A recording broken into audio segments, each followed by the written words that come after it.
বিগত 25 বছর যাবৎ যেগুলি দেখে এসেছি, সিপিএম 25 বছর ছিল, ওরা আমাদের বাদারঘাটে প্রায় 26 থেকে 28 জন খুন হয়েছে। আর প্রত্যেক ইলেকশনের পরেই ওরা আমাদের লালবাজার সহ সারা বাদারঘাটেই আগুন জ্বালিয়ে দিত। আপনারাও দেখেছেন, জনসাধারণও দেখেছে। আর আজকে এগুলি কে করতে পারে আপনারাও জানেন, আর আমরা তো জানি।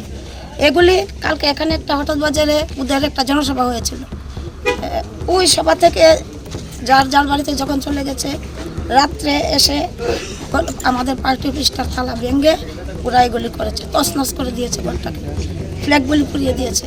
তাহলে আপনারা এবার বুঝুন কে করতে পারে।